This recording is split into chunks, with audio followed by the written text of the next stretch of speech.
Hello everybody, this is CA Prerna Janeja. I'm going to discuss about the new section 194Q, which is applicable from 1st July 2021. So now I hope that this short knowledge will help you in income tax.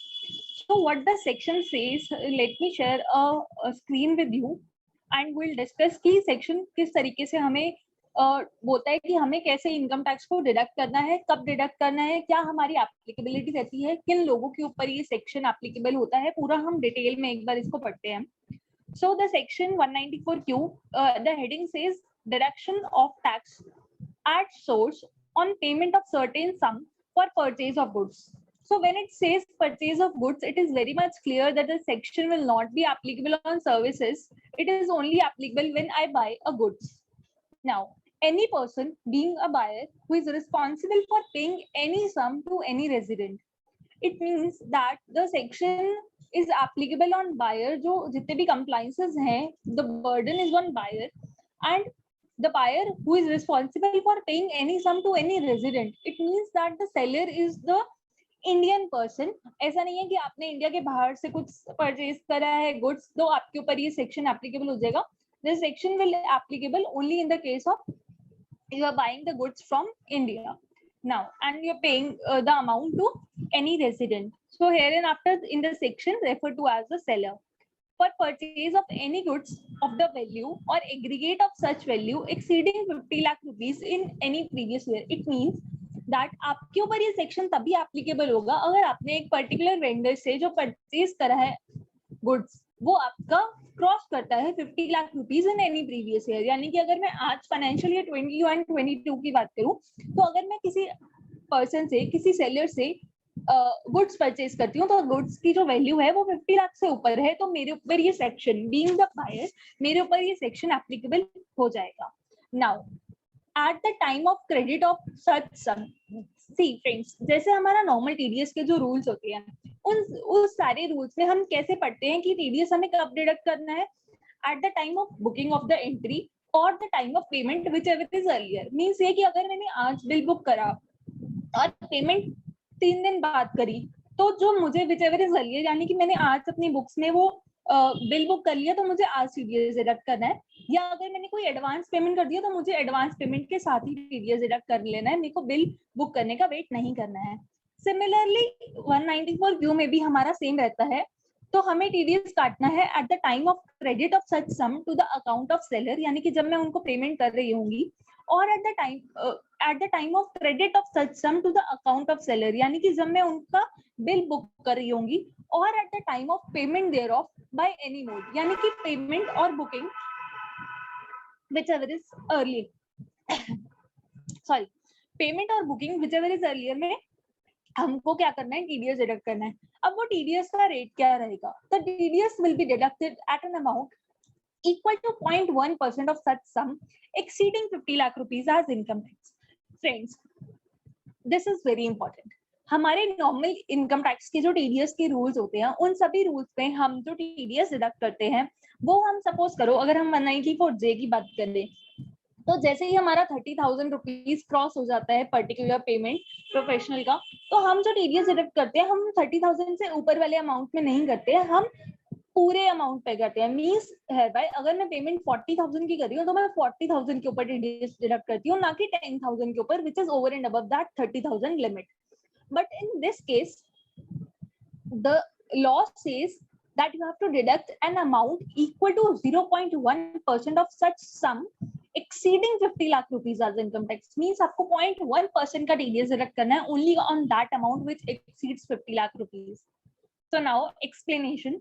For the purpose of this subsection, buyer means a person whose total sales, gross receipts or turnover from the business carried on by him exceed 10 crore rupees during the financial year immediately preceding the financial year in which the purchase is carried out. It means that अगर मैं आज financial year 21-22 में एक purchase करती हूँ जो कि हमारी 50 लाख रुपीस को क्रॉस करती है, तो मुझे सबसे पहले जाके ये देखना है कि क्या किसी पिछले फाइनेंशियल ईयर में इमीडिएटली प्रीसीडिंग, यानी कि इमीडिएटली प्रीसीडिंग कौन सा हो गया हमारा फाइनेंशियल ईयर 2021, तो क्या हमारे जो पिछला फाइनेंशियल ईयर है उसमें मेरी जो सेल्स, ग्रॉस रिसिप्ट्स या फिर जो टर्नओवर रही है मेरी बिजनेस की, क्या वो 10 करोड़ क्रॉस करती है। अगर वो 10 करोड़ क्रॉस कर जाती है तो ही मैं एलिजिबल बायर बनती हूँ। तो it means that any person जिसकी सेल्स लास्ट ईयर में 10 करोड़ या उससे ज्यादा रही थी और वो इस साल किसी पर्टिकुलर वेंडर से 50 लाख या उससे ज्यादा की परचेज कर रहा है, तो उसको 0.1% का टीडीएस डिडक्ट करना है। नाउ गवर्नमेंट ने साथ ही हमें एक एग्जेम्पशन दे दी है इसकी, जो उन्होंने बोला है कि this section will not applicable on the person जिसको भी सेंट्रल गवर्नमेंट नोटिफाई करेगी विद कंडीशंस या विदाउट कंडीशंस, जो भी उनको ठीक लगेगा। तो it says that the central government may by notification in the official gazette specify for the purpose subject to the conditions as may be specified therein। कोई भी नोटिफिकेशन निकाल के वो किसी भी पर्सन को एग्जेम्प्ट कर सकते हैं even if their total turnover exceeds 10 crores और their purchase value exceeds 50 lakh. तो दोनों ही केसेस में वो हमें एग्जेम्पशन प्रोवाइड कर सकते हैं। Now subsection 2 says where any sum referred to in subsection 1 is credited to any account, whether called suspense account or by any other name, in the books of accounts of the person liable to pay such income, such credit of income shall be deemed to be the credit of such income to the account of the payee and the provision of this section shall apply accordingly।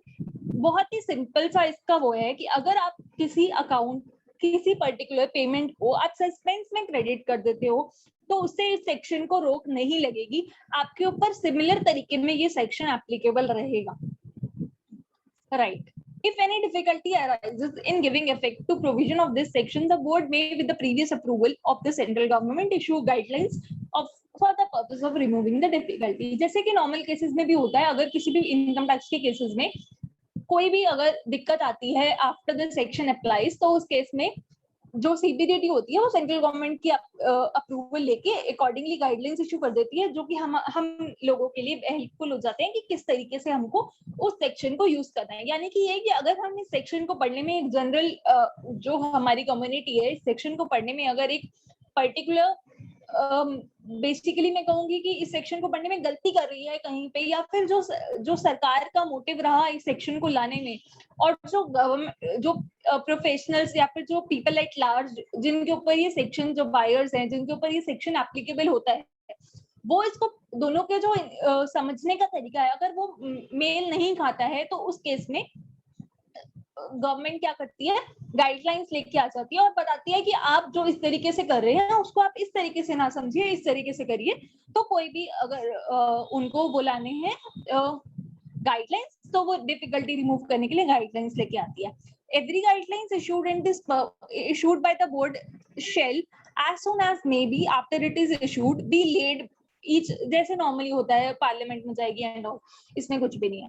The provision of this section shall not apply. Now अब ये जो provision आया है section 194 क्यों, जो simple तीन चीजें बोलता है कि सेक्शन एप्लीकेबल है उस पर्सन के ऊपर जिसकी टर्नओवर 10 करोड़ से ऊपर है, वो पर्सन जो परचेज कर रहा है किसी भी एक पर्टिकुलर वेंडर से 50 लाख के ऊपर, और टीडीएस डिडक्ट करेंगे कितना, 0.1% of the amount exceeding 50 lakh rupees. Now तो ये सेक्शन एप्लीकेबल कहाँ पे नहीं होगा, तो नहीं होगा अगर उसी पर्टिकुलर पेमेंट के ऊपर टैक्स डिडक्ट हो रहा है किसी और सेक्शन में, इनकम टैक्स के किसी भी और सेक्शन में टैक्स डिडक्ट हो रहा है, या फिर टैक्स टीसीएस कलेक्ट हो रहा है under the provision of 206C, other than a transaction, जो कि अभी 206C1H की ट्रांजैक्शन है, उसके अलावा अगर कोई टीसीएस कलेक्ट हो रहा है तो भी ये सेक्शन एप्लीकेबल नहीं होगा। तो सिंपल अगर हम इन शॉर्ट इस पूरे के पूरे चैप्टर, इस पूरे के पूरे सेक्शन को समझना चाहें तो हमें सिर्फ इतना समझना है कि ये सेक्शन उन सभी बायर्स के ऊपर एप्लीकेबल होता है जिनकी टर्नओवर पिछले साल 10 करोड़ या उससे ज्यादा थी और वो इस साल 50 लाख या उससे ज्यादा की परचेज कर रहे हैं। आपको जो टीडीएस डिडक्ट करना है वो 0.1% पे करना है of the sum exceeding 50 lakh rupees. And ये जो आप सम टीडीएस डिडक्ट करोगे ये आप कब डिडक्ट करोगे, at the time of crediting the amount जो आप अपनी बुक्स में करोगे, और at the time of payment of such amount to the vendor. बहुत ही सिंपल सा रहा हमारा, और जो सेक्शन की एप्लीकेबिलिटी है वो कहाँ नहीं होगी, पहला हो सकता है गवर्नमेंट बता दे कि इन केसेस में नहीं होगी, दूसरा जो गवर्नमेंट ऑलरेडी बता चुकी है जिसके अंदर फर्दर 2 पार्ट्स है। पहला जो टीडीएस डिडक्ट हो रहा है अगर किसी और सेक्शन में, तो आपको इस सेक्शन में डिडक्ट करने की जरूरत नहीं है। और दूसरा, अगर टीसीएस कलेक्ट हो रहा है 206C other than 206C part subsection 1H, तो उस केस में हमारा ये सेक्शन एप्लीकेबल नहीं होगा। फ्रेंड्स, आई होप, मैं आशा करती हूँ कि आपको ये वीडियो समझ में आई होगी, ये सेक्शन आपको क्लियर हो गया होगा। अगर फिर भी आपको किसी तरीके का कोई डाउट है, मैं अपना फोन नंबर और ईमेल आईडी इस यूट्यूब वीडियो के डिस्क्रिप्शन में मेंशन कर दूंगी, आप मेरे को कॉल कर सकते हैं। एंड वन मोर थिंग, आप मैक्सिमम ये वीडियो शेयर करें जिससे कि जिन लोगों को इस वीडियो के बारे में, इस सेक्शन के बारे में नहीं पता है, उनको पता चले और ज्यादा से ज्यादा लोग इस नॉलेज का एडवांटेज ले सके। Thank you so much friends, have a nice